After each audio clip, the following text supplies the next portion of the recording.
தமிழ்நாட்டில் புதிய ஆட்சி தாவேக்கா தலைமையில் ஆட்சி போயிட்டுருக்கு ஒரு பரபரப்பான சூழலில். இப்போ அடுத்து என்ன நடக்கும் அப்படின்னு பார்த்தீங்கன்னா, ஒரு 5 சட்டமன்ற தொகுதியில் இடைத்தேர்தல் வரப்போகுது. இந்த தொகுதின்னு சொல்றீங்க. அது 5 தொகுதிக்கு மட்டும் சட்டமன்ற இடைத்தேர்தல் நடக்குமா? இல்ல 15 தொகுதிக்கு நடக்குமா? அப்படிங்கிற ஒரு பேச்சு போய்க்கிட்டு இருக்குது. ஓகே. அதே தாவேக்கா எந்த ஃபீல்டில் இறங்குனாங்களோ அதே ஃபீல்டில் நாங்களும் இறங்கி என்னென்னமோ பண்ணிகிட்டு இருக்காங்க. அப்போ இந்த திருச்சி தொகுதி எப்படியாவது கைப்பற்றுவாங்களா அப்படின்னு ஒரு டாக் திருச்சி போயிட்டு இருக்கு. மட்டும் கிடையாது. எல்லா தொகுதிக்குமே பொறுப்பாளர்கள் போட்டாங்க கிட்டத்தட்ட. போன தேர்தல் மாதிரி இருக்காது. தாவேக்கா வேட்பாளர்களையும் தாவேக்கா கட்சியையும் நேரடியாக அட்டாக் பண்ணக்கூடிய காட்சிகளை வந்து நம்ம நிறைய பார்க்கலாம். இப்போ தாவேக்கா வந்த உடனே எல்லாரும் ஒரு முகம் இருந்துச்சு. புதுசாக ஒருத்தங்க வராங்க, மாற்றுத்தன்மைக்கு வராங்க, ஒரு ஃபேன் பேஸ் இருக்குது அப்படின்னு சொல்லி ஓட்டு வந்து எல்லாம் போட்டுட்டாங்க. இப்போ அதுக்கப்புறம் வந்து மக்கள் கொஞ்சம் செட்டில் ஆகிட்டாங்க. நம்ம கொஞ்சம் யோசிச்சிருப்பாங்க, போட்டது சரிதானா அப்படி இப்படின்னு ஏன்னா எதிர்கட்சிகள் நிறைய விஷயங்கள் கிளப்புறாங்க, அப்படிலாம் போயிட்டு இருக்குல்ல. சட்டம் ஒழுங்கு கூட ஒரு பிரச்சனைகள் ஒன்று இருந்துட்டு இருக்கு. இந்த நிலையில் இதெல்லாம் கொஞ்சம் மக்கள் யோசிப்பாங்களா? சார் வணக்கம், எப்படி இருக்கீங்க? நல்லா இருக்கேன். நல்லா இருக்கீங்களா? நல்லா இருக்கேன் சார். ஓகே. தமிழ்நாட்டில் புதிய ஆட்சி தாவேக்கா தலைமையில் ஆட்சி போயிட்டுருக்கு ஒரு பரபரப்பான சூழலில். இப்போ அடுத்து என்ன நடக்கும் அப்படின்னு பார்த்தீங்கன்னா, ஒரு 5 சட்டமன்ற தொகுதியில் இடைத்தேர்தல் வரப்போகுது. நீங்கள் வந்து 5 தொகுதின்னு சொல்கிறீங்க. அது 5 தொகுதிக்கு மட்டும் சட்டமன்ற இடைத்தேர்தல் நடக்குமா? இல்லை 15 தொகுதிக்கு நடக்குமா? அப்படிங்கிற ஒரு பேச்சும் போய்கிட்டு இருக்குது. ஓகே. இந்த எண்ணிக்கை வந்து கூடும். ஒரு இன்னும் சில பேர் வந்து தங்களுடைய பதவியை ரிசைன் பண்ணிட்டு தாவேக்கா பக்கம் போகிறதுக்கு வாய்ப்பு இருக்குது அப்படின்லாம் சொல்கிறாங்க. அதாவது அந்த மேஜிக் நம்பர்னு சொல்லுவாங்களா, 118 பிடிக்கணும் அப்படின்னா ஒரு அந்த மற்ற தொகுதிகளுக்கும் வாய்ப்புகள் இருக்குது அப்படிங்கிற மாதிரிலாம் பேசுகிறாங்க. அது சட்டமன்ற கூட்டம் முடியும் போது தெரியும் அப்படிங்கிற மாதிரி சொல்கிறாங்க. ஓ, சரி சரி சரி. இது எப்படி? இது ஒரு ஆரோக்கியமான போக்கு தானா? இப்படி ஒரு கட்சியிலிருந்து அந்த மக்கள் வந்து ஓட்டு போட்டு செலக்ட் பண்ணியிருக்காங்க. அவங்களுக்கு வந்து அவங்கள ஒரு ஒரு ஒரு ஒரு பழிவாங்கிற நோக்கு மாதிரி தானே இது பார்க்க முடியும். இது எப்படி பார்க்குறீங்க? அப்படிலாம் நம்ம பார்க்கக்கூடாது. இது வந்து அரசியல் அப்படின்னாலே அது ஒரு கேம். அந்த கேமில் யார் ஜெயிக்கிறா யார் தோக்குறா அப்படிங்கிறது தான். அது எப்படினாலும் ஜெயிக்கலாம், எப்படினாலும் தோக்கலாம் அப்படிங்கிறது தான். ஆட்சியை தக்க வைக்கிறதுக்கு எந்த முயற்சியும் செய்யலாம் அப்படிங்கிற லெவலில் இருக்கிறாங்க. அதனால் இதை வந்து நம்ம அதாவது தேர்தலுக்கு முந்தைய கூட்டணி பிந்தைய கூட்டணி அப்படிங்கிறத விட ஆட்சியை தக்க வைக்கிறதுக்கான முயற்சியில் வந்து தாவேக்கா இருக்கிறாங்க. 5 வருஷம் மக்களுக்கு நல்லாட்சி கொடுக்கணும், அதை எப்படியாவது நம்ம கொண்டு போகலாம் அப்படிங்கிற மாதிரி இருக்கிறாங்க. ஓகே. இப்போ இடைத்தேர்தல் பொறுத்த வரைக்கும் பொதுவாகவே வந்து ஆளுங்கட்சி தான் ஜெயிப்பாங்க. ஆனால் இந்த நிலையில் இப்போ ஒரு மாறுபட்ட கோணம் நிலவுது. அதாவது இடைத்தேர்தல், ஏன்னா ஏற்கனவே உங்களுக்கு தெரியும் அதிமுக திமுக மாறுபட்ட கோணம்லாம் கிடையாது. ஆளுங்கட்சி தான் ஜெயிக்கிற மாதிரி இருக்கிறாங்க. போட்டி வந்து கடுமையாக இருக்குது. திமுக வந்து தோல்வி அடைஞ்சிருக்காங்க. தோல்வியிலிருந்து மீண்டு வருவதுக்கு என்ன செய்யலாம் அப்படிங்கிற முயற்சியை வந்து அவங்க செஞ்சுக்கிட்டு இருக்கிறாங்க. அதிமுகவுக்கும் இது ஒரு சவாலானது. ஏன்னா தலைமை மேலேயே வந்து குற்றம் சுமத்தி ஒரு 25 எம்எல்ஏக்கள் வந்து எதிர்ப்பு தெரிவிச்சிட்டாங்க. அப்போ இதை சமாளிக்கிறதுக்கு நம்ம எப்படி ஜெயிக்கணும் அப்படிங்கிறதுல அதிமுகவும் தீவிரமாக இருக்கிறாங்க. இப்போ இதில் இடைத்தேர்தல் தாவேக்கா தான் ஜெயிக்கும். இதில் திமுக ஜெயிக்கிறதுக்கு ஏதாவது வாய்ப்பு இருக்குது? ஏன்னா அவங்க வந்து ரொம்ப இது நாங்கள் தோல்வியே வந்து இது பயங்கரமாக கூட்டம் போட்டு ஜென்சி மீட்டிங்கு அப்படி இப்படின்னு தாவேக்கா எந்த ஃபீல்டில் இறங்குனாங்களோ அதே ஃபீல்டில் நாங்களும் இறங்கி என்னென்னமோ பண்ணிகிட்டு இருக்காங்க. அப்போ இந்த திருச்சி தொகுதி எப்படியாவது கைப்பற்றுவாங்களா அப்படின்னு ஒரு டாக் போயிட்டு மட்டும் கிடையாது. எல்லா தொகுதிக்குமே பொறுப்பாளர்கள் போட்டாங்க கிட்டத்தட்ட. திருச்சியில் வந்து அன்பில் மகேஷ், KN நேரு, அதே மாதிரி பெருந்துறையில் பார்த்தீங்கன்னா முத்துசாமியும் செந்தில் பாலாஜி, இங்கே தாராபுரம் தொகுதியில் பார்த்தீங்கன்னா சக்கரபாணி முன்னாள் அமைச்சர், AKS விஜயன், அப்புறம் அம்பாசமுத்திரம் தொகுதியில் கனிமொழி, தங்கம் தென்னரசு, மதுராந்தகம் தொகுதியில் ஏவேவேலு, ஆராசா, இப்படி ஒவ்வொரு தொகுதிக்கும் 2 முக்கியமான பொறுப்பாளர்களை போட்டு இனிமேல் பூத் கமிட்டிலாம் திரும்ப அதாவது போன தேர்தலுக்கு எப்படி வேலை செஞ்சோமோ அதே மாதிரி இந்த 4 மாதம் 5 மாதத்துக்குள்ள தொகுதியை வந்து கொண்டு வரணும். ஏன்னா 6 மாதத்துக்குள்ள தேர்தல் நடத்தணும். அது எப்போ வேணாலும் நடக்கலாம் அப்படிங்கிற நிலைமையில இப்பவுமே தொகுதியை தயார்படுத்த ஆரம்பிச்சிட்டாங்க. இதில் வந்து ஒரு சில தொகுதிகள் வந்து திமுகவுக்கு ரொம்ப ஒரு பின்தங்கிய நிலைமையில இருக்கும் அப்படிங்கிற தொகுதியை ஒருவேளை அதிமுகவுக்கு சப்போர்ட் கூட பண்ணலாம் அப்படிங்கிற பேச்சு கூட இருக்குது. Okay okay. இப்போ பொதுவாகவே நம்ம பார்த்தோம் அப்படின்னா இடைத்தேர்தல்னாலே மற்ற கட்சிகள் வந்து ஆளுங்கட்சி தவிர மற்ற கட்சிகள்லாம் வந்து ஒதுங்கிடுவாங்க. ஏன்னா இது இடைத்தேர்தல், அவங்க தான் ஜெயிப்பாங்க அப்படின்னு ஒரு டாக் போகும். இந்த இதில் இந்த வருஷம் இந்த தேர்தலில் மட்டுமே இது அதிகமாக ஃபோக்கஸ் பண்ணுற மாதிரி தெரியுது மற்ற கட்சிகள்லாம். இது என்ன காரணம்? ஏன்னா வந்து தாவேக்கா வந்து புதுக்கட்சி. Okay okay. அவங்க இடைத்தேர்தலில் வந்து இது வரைக்கும் ஒர்க் பண்ணதில்லை. ஈரோடு கிழக்கு இடைத்தேர்தல் வந்துச்சு, அப்புறம் நம்ம விக்கிரவாண்டி தேர்தல் வந்தது. எதுலையுமே அவங்க போட்டி போடல. ஓகே போட்டி போடாமல் தேர்தல் புறக்கணிப்பு செஞ்சுட்டாங்க. ஓகே புறக்கணிப்பு செஞ்சு டைரெக்டாக நம்ம அடிச்சோன்னா பொது தேர்தலில் தான் அடிப்போம். அடித்து சிஎம் தான் நம்ம ஒரே, அதாவது ஸ்ட்ரெயிட்டாக ஹீரோ அடிப்பாங்கல்ல, ஆமாம் அது மாதிரி ஸ்ட்ரெயிட்டாக சிஎம் ஆயிருக்காரு விஜய். ஓகே ஓகே அதனால இடைத்தேர்தல் அவங்கள வந்து சந்திக்கல. ஃபர்ஸ்ட் டைம் இடைத்தேர்தலை சந்திக்கிறாங்க. அப்போ இடைத்தேர்தலுக்கு நிறைய அனுபவங்கள்லாம் இருக்குது. ஆமாம் நம்ம இதில் அதிமுக பார்த்தீங்கன்னா சாத்தாங்குளம் இடைத்தேர்தல் ஃபேமஸ், காஞ்சிபுரம் கும்மிடிப்பூண்டி இடைத்தேர்தல்லாம் அதிமுகவுக்கு ஃபேமஸ். இப்போ திமுகவுக்கு திருச்செந்தூர் இடைத்தேர்தல், திருமங்கலம் இடைத்தேர்தல், இதெல்லாம் திமுகவுக்கு ஃபேமஸ். இந்த மாதிரி இடைத்தேர்தலை வந்து அவங்க கடுமையாக சந்திக்கக்கூடிய ஆட்கள். அதே மாதிரி ஆர்கே நகர் இடைத்தேர்தல், அந்த 20 ரூபா டோக்கன் அதெல்லாம் சொல்லுவாங்க. இடைத்தேர்தல் அப்படின்னாலே ஒரு ஃபேமஸாக இருக்கும். ஓகே ஈரோடு கிழக்குல அந்த பட்டி அப்படிங்கிறது ஓகே மக்களை ஒரு இடத்துல அடைச்சி வச்சு படமெல்லாம் போட்டு கட்டி ஆமாம் அது மாதிரி டிசைனாக நடக்கும். அப்போ இந்த இடைத்தேர்தல் எப்படி சந்திக்க போகிறாங்க அப்படிங்கிறது இருக்குது. ஓகே சரி, இப்போ பார்த்தீங்கன்னா அம்பாசமுத்திரம் தொகுதியை பொறுத்த வரைக்குமே அங்கே வந்து ஏடிஎம்கேக்கும் காங்கிரஸுக்கும் இடையில தான் போட்டி. அதாவது காங்கிரஸ் வந்து திமுக கூட்டணியில இருந்து தான் வந்து தேர்தலை சந்திச்சாங்க. இப்போ எப்படி அப்படின்னு பார்த்தீங்கன்னா காங்கிரஸ் வந்து கூட்டணியிலேருந்து விலகிட்டாங்க, தாவேகா கூட போய் சேர்ந்துட்டாங்க. இப்போ பெருமளவில் அவங்களுக்கு ஆதரவு கிடையாது அந்த அந்த ஃபீல்டை பொறுத்த வரைக்கும். அப்போ அங்கோட தேர்தல் வந்து இடைத்தேர்தல் எப்படி இருக்கும்? இப்போ அம்பாசமுத்திரம் தொகுதி பார்த்தோம்னா முதல் 3 இடம் இருக்குல்ல. ஃபர்ஸ்ட் வந்து ஏடிஎம்கே ஜெயிச்சது, எஸ்ஐ சுப்பியா. ஆமாம். ரெண்டாவது வந்தது திமுக, திமுக கூட்டணியில் இருக்கிற காங்கிரஸ் வேட்பாளர் விபி துரை வர்றாரு. மூணாவது தாவேகா வர்றாங்க. இப்போ 3 வேட்பாளருமே ஒரே டீம்ல இருக்கிறாங்க. அதாவது இசை சுப்பியா வந்து தாவேகால சேர்ந்துட்டாரு, காங்கிரஸ் தாவேகா கூட்டணியில அமைச்சரா இருக்கிறாங்க. மூணாவது இடம் தாவேகா. ஆனா இப்போ வேட்பாளர் வந்து திரும்ப தாவேகா கொடுப்பாங்களா அப்படிங்கிறது டவுட் தான். ஏன்னா அவரு முன்னாள் அமைச்சர் இசை சுப்பியா வந்து தன்னுடைய எம்எல்ஏ பதவி ரிசைன் பண்ணிட்டு வந்திருக்கிறாரு. தாவேகா வேட்பாளரை போட்டியிட்டவரும் வந்து அந்த தொகுதி கிடையாது, அவர் பாளையங்கோட்டை தொகுதியில உள்ளவர், அங்க வந்து வேட்பாளராக போட்டி போட்டவர். அப்படி இருக்கும்போது திரும்ப இசை சுப்பியாவுக்கு ஆன வாய்ப்பு இருக்குது. எதிர்த்து யார் போட்டி போடுவாங்க அப்படிங்கிறது இருக்கு. ஏன்னா ஆவுடையப்பன் முன்னாள் சபாநாயகர் வந்து ஒரு தடவை ஜெயிச்சாரு, 3 தடவை தோந்திருக்கிறாரு அந்த தொகுதியில. அப்போ அதிமுகவுக்கும் காங்கிரஸுக்கும் செல்வாக்கு உள்ள ஒரு தொகுதி அம்பாசமுத்திரம். அப்போ இந்த தேர்தலில் யாரு நிற்பாங்க அப்படிங்கிறது இருக்கு. ஒருவேளை அதிமுக வேட்பாளர் கூட நிற்கலாம் அப்படிங்கிறது. முன்னாள் எம்எல்ஏ முருகையா பாண்டியன் இருக்கிறாரு, சுதா பரமசிவம், தச்சி கணேசராஜா, அந்த மாதிரி பேரெல்லாம் சொல்றாங்க. அவங்க ஆலோசனை கூட்டம்லாம் போட்டாங்க அம்பாசமுத்திரம் தொகுதியில. ஆலோசனை கூட்டம் போட்டு எப்படி தேர்தலை எதிர்கொள்றது அப்படின்னு அதிமுக வேலையும் ஆரம்பிச்சிட்டாங்க. அப்போ அதிமுக அங்கே ஸ்ட்ராங்காக நிற்கிறாங்களா அல்லது திமுக நிற்கிறாங்களா? அப்பாவு கூட்டம் போட்டு, முன்னாள் சபாநாயகர் அப்பாவு கூட்டம் போட்டு முக ஸ்டாலினே வந்து அம்பாசமுத்திரம் தொகுதியில் போட்டி பண்ணோம், நாங்கள் ஜெயிக்க வைக்கிறோம் அப்படிலாம் சொல்லியிருக்கிறார். அப்போ வந்து ஒருத்தருக்கு ஒருத்தர் விட்டு கொடுப்பாங்களா அப்படிங்கிறது நம்ம வெளியில பேசுகிறோம். ஆனால் கடுமையான போட்டி இருக்கும். போன தேர்தல் மாதிரி இருக்காது. தாவேகா வேட்பாளர்களையும் தாவேகா கட்சியையும் நேரடியாக அட்டாக் பண்ணக்கூடிய காட்சிகளை வந்து நம்ம நிறைய பார்க்கலாம். Okay okay okay. தாராபுரம் தொகுதி எடுத்துட்டோன்னா ஏடிஎம்கே சத்யபாமா ஜெயிச்சிருக்காங்க, பெருவாரியான வாக்கு வித்தியாசத்தில் தான் ஜெயிச்சிருக்காங்க. இப்போ அந்த நிலையில் தாராபுரம் தொகுதி வந்து அதோட வெற்றி நிலவரம் எப்படி இருக்கும், எந்த கட்சிக்கு சாதகம்? தாராபுரம் தொகுதி வந்து திமுகவும் காங்கிரஸும் ஸ்ட்ராங்காக இருக்கக்கூடிய தொகுதி, தேமுதிக சப்போர்ட்டும் இருந்தது. அப்படிங்கும்போது தாராபுரம் வந்து ஜெயிக்கக்கூடிய தொகுதி. ஆனால் அங்கே என்ன அப்படின்னா, அங்கே திருப்பூரில் வந்து சாமிநாதன் முன்னாள் திமுக அமைச்சர், அவர் வந்து மாவட்ட செயலாளர் இருக்கிறாரு. அவருக்கு வந்து 2 தொகுதி கொடுத்தாங்க. அந்த 2 தொகுதியில ஒன்று காங்கேயம் தொகுதி, இன்னொன்று தாராபுரம் தொகுதி. தாராபுரத்தில் வந்து திமுக உட்கட்சி பிரச்சனைகள் என்ன நடக்குது அப்படின்னா, அப்போ 2 பேருமே மினிஸ்டராக இருந்ததுனால அந்த மாவட்டத்துக்கும் 2 மினிஸ்டர், இவர் மாவட்ட செயலாளராக இருக்கக்கூடிய அவர் ஏரியாவுக்கும் 2 மினிஸ்டர் அப்படிங்கிறதுனால அதிமுக கைக்கு போகுது.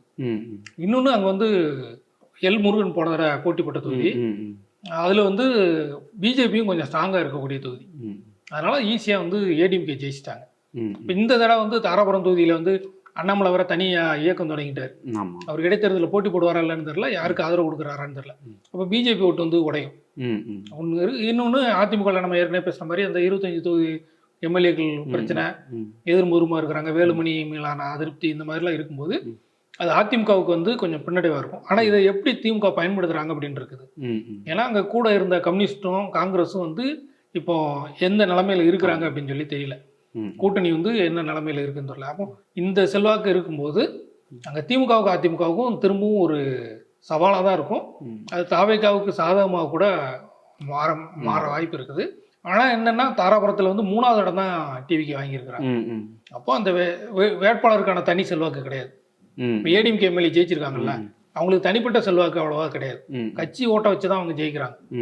அப்படி ஒரு நிலைமை இருக்கும்போது எப்படி அந்த தாராபுரம் முடிவு அப்படிங்கிறது ரொம்ப சிக்கலாக தான் இருக்கும். இங்கே தான் விஜய்ன்ற ஒரு ஆளை வச்சே ஜெயிச்சுட்டு போயிடறாங்களே ஒட்டுமொத்த தமிழ்நாடு. விஜய் வச்சு அவங்க 2வது இடமா வந்துருக்கணும்ல, 3வது இடத்துக்கு போயிட்டாங்கல்ல. சரி சரி. இப்போ அங்க வந்து எதிரொலிக்கல. சரிங்க சார். இப்போ பெருந்துறை எடுத்துட்டோம் அப்படின்னா ஏடிஎம்கே ஜெயக்குமார் ஜெயிச்சிருக்காங்க. சுமார் ஒரு 9,000 வாக்குகளுக்கு மேலேயே வந்து வித்தியாசமாக ஜெயிச்சிருக்காங்க. இப்போ இந்த இடைத்தேர்தல் பெருந்துறையில் வந்து எப்படி இருக்கும்? பெருந்துறை அப்படின்னா ஈரோடு செங்கோட்டையன் ஏரியா. செங்கோட்டையன் கற்று காட்டுவார், எப்படியாவது நம்ம ஏரியா நம்ம ஜெயிச்சு காட்டணும் அப்படின்னு சொல்லியிருப்பாரு. பெருந்துறை தொகுதிகளை பொறுத்தளவு ரெட்டலை தொகுதி அது. எம்ஜிஆர் காலத்துல இருந்து தொடர்ந்து அதிமுக தான் ஜெயிச்சுக்கிட்டே வரும். ஒரு தேர்தலில் 96 அந்த ஜெயலலிதா சசிகலா அந்த பிரச்சனை வரும்போது அதில் தான் திமுக ஜெயிக்கிறாங்க. இடையில ஒரு சில இடங்கள் நேரத்தில் மட்டும்தான் திமுகவும் காங்கிரஸும் ஜெயிக்கிறாங்க. தொடர்ந்து அதிமுக ஜெயிக்கக்கூடிய ஒரு தொகுதி பெருந்துறை தொகுதி. தோப்பு வெங்கடாசலத்துடைய தொகுதி அது. தோப்பு வெங்கடாசலத்திலையும் வந்து 2 முறை ஜெயிச்சவர். ஆனால் இந்த தடவை வந்து தோந்துட்டார். இன்னொன்று கொங்கு நாடு மக்கள் கட்சி வந்து அங்கே கொஞ்சம் ஸ்ட்ராங்காக இருக்கக்கூடிய தொகுதி பெருந்துறை ஏரியா. அந்தனால வந்து அதை வச்சுக்கிட்டு இந்த தடவை எப்படியும் ஜெயிச்சிடலாம் அப்படின்னு நினைக்கிறேன். ஏன்னா அந்த 9,600 ஓட்டில் தான் தோப்பு வெங்கடாசலம் தோக்குறாரு. அதை வந்து இப்போ சரி பண்ணிடலாம் அப்படின்னு சொல்லி அவங்க நினைக்கிறாங்க. அதிமுக 2வது தான் திமுக, 3வது தான் தாவேகா இருக்கிறாங்க. அதனால இங்க வந்து அதிமுகவுக்கும் திமுகவுக்குமான போட்டியா இருக்கும்போது இப்போ இடைத்தேர்தல் அப்படிங்கிறதுனால அதை ஒரு வாய்ப்பா எடுக்கலாம் அப்படின்னு சொல்லி இருக்கிறாங்க. செந்தில் பாலாஜி, முத்துசாமி எல்லாமே இப்பவே வந்து வேலையை ஆரம்பிச்சிட்டாங்க அங்க பெருந்துறையில. அதனால அது வந்து அதிமுக தொகுதி. அந்த அதிமுகவுக்கு வெற்றி வாய்ப்பு எப்படி இருக்கும் அல்லது திமுகவுக்கு எப்படி இருக்கும் அப்படிங்கிற மாதிரி தான் சொல்லலாம். தாவேகாவுடைய வாய்ப்பு எப்படி அப்படின்னு ஆளுங்கட்சி அப்படிங்கிற அடிப்படையில ஜெயிக்கலாம் அல்லது செங்கோட்டையனுடைய செயல்பாடுகளால இருக்கலாம். ஏன்னா செங்கோட்டையனுக்கு நிறைய இடைத்தேர்தல் அனுபவங்கள்லாம் இருக்கும். அந்த வாய்ப்பை வச்சுட்டு பெருந்துறையில வந்து எப்படின்னு பார்க்கலாம். சரி. இப்போ அடுத்து பார்த்தீங்கன்னா மதுராந்தகம் தொகுதி. மதுராந்தகம் தொகுதியிலையுமே வந்து அதிமுக தான் ஜெயிச்சிருக்காங்க. மரகதம் குமரவேல் இவங்க ஒரு சுமார் 7,000க்கும் மேற்பட்ட வாக்குகளை ஜெயிச்சிருக்காங்க. இங்கே என்ன அப்படின்னா இங்கே 2வதாக வந்தது வந்து தாவேகா வந்திருக்கு. அப்போ இங்கே உள்ள போட்டி எப்படி இருக்கும்? அந்த மதுராந்தகம் தொகுதி தாவேகாவுக்கு சாதகமாக அமைஞ்சிருக்குமா எப்படி? அப்படி மதுராந்தகம் தொகுதி வந்து தாவேகா 2வது இடம் வந்தது முக்கியம். அதோட சேர்த்து அவங்க மரகதம் குமரவேலும் அவங்கள தனிப்பட்ட செல்வாக்கும் இருக்குது. அவங்க எல்லா வீடுகளுக்கும் போகிறது, எல்லா கிராமங்களுக்கும் போகிறது, நல்லது கெட்டதுக்கெல்லாம் போகிறது அப்படின்னு சொல்லி தனிப்பட்ட செல்வாக்கும் இருக்குது. அவங்க தான் திரும்ப அவங்களுக்கு தான் அதிக வாய்ப்பு இருக்குது. தாவேகா வேட்பாளராக நிற்கிறதுக்கும் மரகதம் குமரவேலுக்கு வாய்ப்பு இருக்குது. இன்னொன்று திமுகவுக்கு வந்து விசிகாவுடைய ஓட்டு திமுகவுக்கு சப்போர்ட்டாக இருந்துச்சு. அதிமுகவுக்கு வந்து பாமக ஓட்டு சப்போர்ட்டாக இருந்துச்சு அந்த மதுராந்தகம் தொகுதியை பொறுத்தளவில். இப்போ இந்த தேர்தலில் வந்து விசிகாவில் வந்து பனையூர் பாபு குரூப் வந்து கொஞ்சம் விளையிட்டாங்க. அந்த பனையூர் பாபு சப்போர்ட்டர்ஸ் வந்து முழுமையாக இறங்கி மதுராந்தகத்தில் தன்னோட செல்வாக்கை காட்டணும் திமுகவில் சேர்றதுக்கு அப்படிங்கிற மாதிரியான வாய்ப்புகள் இருக்குது. அல்லது திமுக சேர்ந்து கூட அவங்க செயல்படலாம். மல்லை சத்யா நின்று தோத்த தொகுதி இதுக்கு முந்தின தேர்தலில். மல்லை சத்யா வந்து மதிமுகவில் இருந்து விலகி தனியாக ஒரு இயக்கம் வச்சிருக்கிறார். அப்போ அந்த மல்லை சத்யா, பனையூர் பாபு மாதிரி ஆளுங்கள் வந்து திமுகவுக்கு ஆதரவாக மதுராந்தகத்தில் வந்து களமிறங்கலாம். வேட்பாளராக அவங்களே கூட வரலாம். அந்த மாதிரியான வாய்ப்புகள் இருக்கு. ஏடிஎம்கேல பார்த்தீங்கன்னா தனபால் அதிமுகவில் வந்து ராஜ்யசபா எம்பி தேர்வானவர். அவங்களுடைய மனைவியும் வந்து மதுராந்தகம் தொகுதியில் ஒர்க் பண்ணி வச்சிருக்கிறாங்க. அப்போது அந்த தனபால் அவங்க குடும்பத்திலேயே அவங்க மனைவி வந்து அவங்க ஊராட்சி மன்ற தலைவராக இருந்து நிறைய ஃபேமஸ் ஆனவங்க. ஆனால் பக்கத்து தொகுதி அவங்க மதுராந்தகம் தொகுதியில் நின்னாங்க அப்படின்னா அவங்களுக்கான வாய்ப்பு கூட இருக்குது. அப்போ போட்டி வந்து கடுமையாக மாறும் மதுராந்தகம் தொகுதியை பொறுத்தளவில். அன்புமணி ராமதாஸ் பாமகவில் வந்து என்ன சொன்னார்னா பொது வேட்பாளர் நிப்பாட்டணும் அப்படின்லாம் சொன்னார். அப்போ பாமகனுடைய நிலைப்பாடு என்ன அப்படின்றது, புதுசாக வந்திருக்க அண்ணாமலை எப்படி நிலைப்பாடு எடுக்க போறாரு அப்படின்றது, இதெல்லாம் பார்க்கும்போது மதுராந்தகத்தில் இப்போதைக்கு தாவேகாவுக்கான வாய்ப்பு அதிகமாக இருக்குது. வேட்பாளர் எப்படி நிப்பாட்டுறாங்க, கூட்டணிகள் எப்படி சேருது அப்படிங்கிறத வச்சு திமுக அதிமுக வந்து 2வது இடத்துக்கு போட்டி போடலாம். அப்படிதான் இருக்குது நிலைமை. நீங்கள் இப்போ இவ்வளோ சொல்கிறத எல்லாத்தையும் பார்க்கையில் இந்த 4 தொகுதியிலுமே திருச்சியை தவிர்த்து இந்த 4 தொகுதியிலுமே தாவேகாவுக்கு வந்து தாவேகா தான் ஜெயிக்கும் அப்படின்னு சொல்ல முடியாத அளவில் தான் இருக்குதா பார்க்கப்படுது எப்படி? 4 அப்படின்னா திருச்சியில் வந்து தாவேகாவுக்கு அதிக வாய்ப்பு இருக்குது, மறுபடியும் ஜெயிக்கிறதுக்கான வாய்ப்பு இருக்குது. ஏன்னா விஜய் ஜெயித்த தொகுதி, அதனால் விட்டுறக்கூடாது அப்படின்னு சொல்லி வேட்பாளரும் ஸ்ட்ராங்காக தான் நிப்பாட்டுவாங்க. கடுமையான இது இருக்குது. பெருந்துறை வந்து சொல்ல முடியாது, அது வந்து அதிமுக தொகுதி. தாவேகா வந்து 3வது இடத்துக்கு போன தொகுதி, அது வந்து சொல்ல முடியாது. மதுராந்தகம் வந்து தாவேகாவுக்கான வாய்ப்பு இருக்குது. அம்பாசமுத்திரம் தொகுதி வந்து கடுமையான போட்டி இருக்கும், அது திமுகவுக்கு சாதகமாக மாறதுக்கான வாய்ப்பு இருக்குது. தாராபுரம் தொகுதியுமே வந்து திமுகவுக்கு சாதகமான மாறதுக்கான வாய்ப்பு இருக்குது. அப்போ இந்த நம்ம 5 தொகுதியில் வந்து 5 தொகுதி இடைத்தேர்தலில் வந்து எந்த கட்சி அதிகம் அப்படின்னு பார்த்தோம்னா டிவிகேவுக்கு ஒரு 3, ஏடிஎம்கே 1, டிஎம்கே 1 இழுபறி அப்படிங்கிற மாதிரியான வாய்ப்புகள். இப்போ நம்ம அந்த இடைத்தேர்தல் நேரத்தில் என்ன நடக்குது, இன்ஸ்டாவில் எவ்வளோ ரீல்ஸ் வருது, திட்டங்கள், அரசு திட்டங்கள் எப்படி இருக்குது, பட்ஜெட் அறிவிப்பு எப்படி இருக்குது, தேர்தல் வாக்குறுதிகளை எப்படி நிறைவேற்றுறாங்க, இதெல்லாம் வச்சுட்டு மாறலாம். இந்த இந்த இடைத்தேர்தல் வழக்கமான இடைத்தேர்தல் போல் இல்லாம இது இருக்குமா? இது கண்டிப்பா. அதாவது இதுவரைக்கும் இடைத்தேர்தல் அப்படின்னாலே நிறைய பண நடமாட்டம் இருக்கும். இந்த தேர்தலை பொறுத்தளவுல யாருமே ரூபா கொடுக்க மாட்டாங்க, ஓட்டுக்கு ரூபா கொடுக்க மாட்டாங்க. 5 தொகுதி வாக்காளர்களுமே வந்து ஏமாந்து தான் போவாங்க. அதனால ஓட்டுக்கு பணம் கொடுக்காம நடக்கக்கூடிய தேர்தலாக வந்து இது இருக்கும். பலமுனை போட்டியான தேர்தலாகவும் இருக்கும். இப்போ தாவேக்கா வந்த உடனே எல்லாரும் ஒரு முகம் இருந்துச்சு, புதுசாக ஒருத்தங்க வராங்க, மாற்றத்தை நோக்கி வராங்க, ஒரு ஃபேன் பேஸ் இருக்குது அப்படின்னு சொல்லி ஓட்டு வந்து எல்லாம் போட்டுட்டாங்க. இப்போ அதுக்கப்புறம் வந்து மக்கள் கொஞ்சம் செட்டில் ஆகிட்டாங்க. நம்ம கொஞ்சம் யோசித்துருப்பாங்க, போட்டது சரிதானா அப்படி இப்படின்னு ஏன்னா எதிர்கட்சிகள் நிறைய விஷயங்கள் கிளப்புறாங்க, அப்படிலாம் போயிட்டு இருக்குல்ல, சட்டம் ஒழுங்கு கூட ஒரு பிரச்சனைகள் ஒன்று இருந்துட்டு இருக்கு. ஒரு பக்கம் இவங்களோட அமைச்சர்களும் நல்ல ஒரு பக்கம் அதிரடியாக வேலை பார்த்துட்டு இருக்காங்க. இந்த நிலையில் இதெல்லாம் கொஞ்சம் மக்கள் யோசிப்பாங்களா? இந்த யோசிச்சு தாவேக்கோட அந்த வாக்கு வங்கி வந்து குறையதுக்கு வாய்ப்பு இருக்குமா? இடைத்தேர்தலில் வச்சு நம்ம அப்படி கணக்கு பண்ணி சொல்ல முடியாது. இடைத்தேர்தல் முடிவு வந்து ஒட்டுமொத்த தேர்தல் ஒரு முடிவாக இருக்கும், இடைத்தேர்தல் முடிவுகள் வேற மாதிரி இருக்கும். இப்போ ஆர்கே நகரில் டிடிவி தினகரன் ஜெயிச்சார், அதுக்கப்புறம் அவரால் ஜெயிக்க முடியல, அந்த ஒரு தேர்தலில் தான் ஜெயிக்க முடிஞ்சு. இடைத்தேர்தல் முடிவு ஒன்றா இருக்கும், பொது தேர்தல் வேற முடிவாக தான் இருக்கும். முன்னால் ஒரு சில இடங்கள்ல வந்து நடந்திருக்குது, இடைத்தேர்தலில் ஜெயிச்ச கட்சியே பொது தேர்தலில் ஆட்சியை பிடிச்சிருக்குது. காமராஜர் காலத்தில் திருச்செங்கோடு, திருவண்ணாமலையில் வந்து திமுக ஜெயிச்சாங்க. அப்போ திமுக வந்து காங்கிரஸ் ஆட்சிக்கு மாற்றாக திமுக வந்தாங்க. அப்புறம் திண்டுக்கல் இடைத்தேர்தல், கோயம்புத்தூர் மேற்கு இடைத்தேர்தலில் வந்து எம்ஜிஆர் ஜெயிச்சார். அப்புறம் திமுகவுக்கு மாற்றாக வந்து அதிமுக ஆட்சிக்கு வந்தது. மதுரையில் 2 இடைத்தேர்தல் வந்து ஜெயலலிதா அணி, ஜானகி அணி இருக்கும்போது ஜெயலலிதா அணி ஜெயிச்சாங்க. அப்போ அதிமுக கட்சி வந்து ஜெயலலிதாவுக்கு வந்தது. இந்த மாதிரி இடைத்தேர்தல் வந்து ஒரு குறியீடாக இருக்கும், மாற்றங்களை உண்டாக்கும். ஆனால் இந்த 5 தொகுதி இடைத்தேர்தல் அல்லது இன்னும் இந்த எண்ணிக்கை கூடும்னு எதிர்பார்க்குறோம்ல, இந்த இடைத்தேர்தல் வந்து இந்த ஆட்சிக்கான மாற்றமாவோ குறியீடாவோ இருக்காது. என்ன, விஜயனுடைய செயல்பாட்டுக்கு கிடைத்த ஒரு அங்கீகாரமா வந்து இருக்கும். நல்லா இருக்கு அப்படின்னா அவங்க அதிக ஓட்டு வாங்குவாங்க. இல்லை இந்த ஆட்சி மேல மக்கள்கிட்ட அதிருப்தி இருக்குது அல்லது ஏதோ ஒரு மாயையெல்லாம் சொல்றாங்கல்ல, ஒரு பிம்பமா வந்து சினிமா மாதிரி போய் ஓட்டு போட்டாங்கன்னு, அது என்ன உண்மையா இல்லையா அப்படிங்கறது இடைத்தேர்தல் முடிவுகள் வந்து எடுத்துக்காட்டும். சார், உங்களோட கருத்துக்களை பகிர்ந்ததுக்கு நன்றி. மக்கள் நீங்கள் சொல்லுங்கள், 5 தொகுதி இடைத்தேர்தலில் யார் ஜெயிப்பாங்க அப்படிங்கிறத கமெண்டில் வந்து பதிவிடுங்க. நன்றி, வணக்கம்.